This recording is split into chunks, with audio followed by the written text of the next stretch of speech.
Olá pessoal, sejam bem-vindos mais uma vez ao LAMP, o Laboratório de Mídia e Política Internacional. Hoje a gente vai falar sobre Pandora Papers, essa investigação que abriu a caixa, das contas e das empresas abertas em paraísos fiscais. Esse é um ótimo exemplo de jornalismo investigativo e internacional. Então a gente vai entender quem é que faz essa investigação, por que exigiu centenas de pessoas para que ela fosse feita e principalmente qual é a relevância social, dessa investigação. E no final eu ainda deixo uma dica para vocês de filme que fala sobre esse trabalho.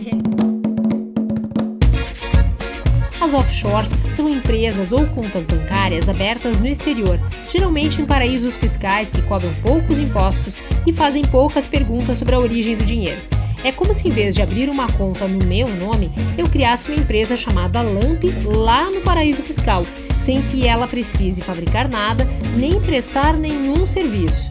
Depois, eu poderia guardar o meu dinheiro numa conta no nome dessa empresa lá no exterior, sem pagar imposto. É só uma hipótese, afinal esse é um canal de uma modesta pesquisadora ansiosa pelo seu like e que não tem os $2.000 para pagar o serviço de abertura de uma empresa offshore. A investigação do Pandora Papers ela é feita pelo Consórcio Internacional de Jornalistas Investigativos, que já fez outras investigações deste tipo. Como é que eles trabalham? Eles recebem material de fontes anônimas, entregam documentos para que comprovariam alguma denúncia e o consórcio articula jornalistas de diversos países para checar a veracidade daquilo que eles estão recebendo. No caso do Pandora Papers, eles receberam 12 milhões de arquivos. Então é impossível 2 ou 3 jornalistas fazerem isso. Então o consórcio conseguiu articular um grupo ali de associados interessados em conduzir esse trabalho.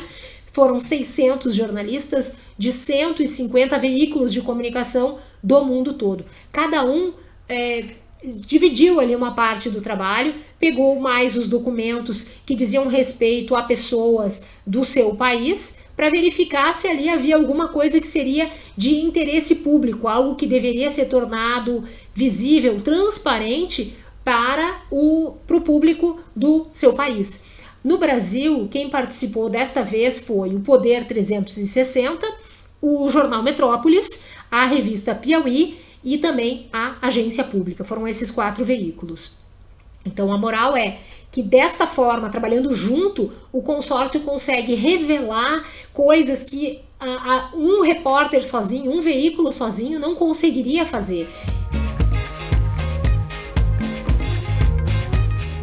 O próprio Consórcio Internacional de Jornalistas alerta no seu site: ter uma offshore, a princípio, não é ilegal.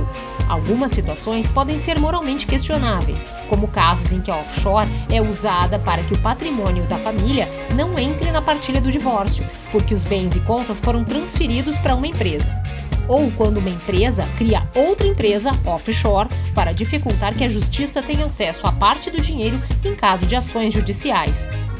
Outras situações têm ilegalidade pela fonte do dinheiro, como sonegação ou lavagem de dinheiro do crime. Mas o que os jornalistas realmente focaram nesta investigação do Pandora Papers foram as operações envolvendo políticos pela questão do interesse público. Esse dinheiro que está lá pode ser fruto de propina, ou ele pode ser resultado de uma operação de negócios, na qual esse político usou a influência que tinha, as relações que tinha, para conseguir condições que de outra forma dificilmente uma pessoa teria. Então essa é um pouco a suspeita que paira, por exemplo, em relação à compra de imóveis feitas pela esposa do ex-ministro britânico Tony Blair. Que a posição dele possa ter influenciado, além, é claro, da história de não pagar impostos. Então, o Pandora Papers revela o caso também de políticos de países que estão assolados por problemas sociais, como o caso do Líbano, e que um dirigente político de alta roda bota o seu dinheiro lá no paraíso fiscal para não pagar impostos, no momento que o país está numa situação muito difícil. Então isso também envolve uma questão moral, E o outro exemplo que a gente tem é também a questão de conflito de interesses, que é o que pesa em relação ao Paulo Guedes, nosso ministro da Economia, e ao Roberto Campos Neto, que é o presidente do Banco Central. Porque os dois têm influência direta na política econômica do Brasil. As medidas que eles tomam influenciam qual vai ser a cotação, qual é a taxa de juros, isso influencia também qual é a cotação do dólar, e eles têm dinheiro aplicado em dólares nesses paraísos fiscais. E também, no caso do Paulo Guedes, envolve a formulação de um projeto de reforma tributária e a discussão se vai se incluir nesse projeto de reforma ou não a cobrança de imposto em cima do dinheiro que as pessoas colocam lá no exterior, né? Então é como ser o juiz e ao mesmo tempo ser torcedor do time que está jogando. Isso é o conflito de interesses.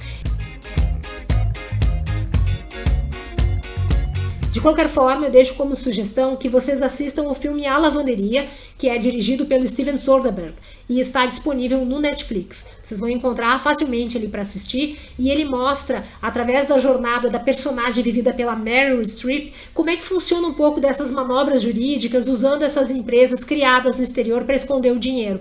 Então a personagem dela tem uma indenização para receber e vai uma batalha, né, toda uma investigação pessoal dela para tentar achar onde é que o dinheiro está para ela poder ser ressarcida. O elenco do filme é de primeira, tem também o Antônio Bandeiras e o Gary Oldman no filme, e a história é ficção, mas a história é inspirada numa outra investigação feita pelo Consórcio Internacional de Jornalistas há alguns anos atrás, que foi o Panama Papers. É imperdível.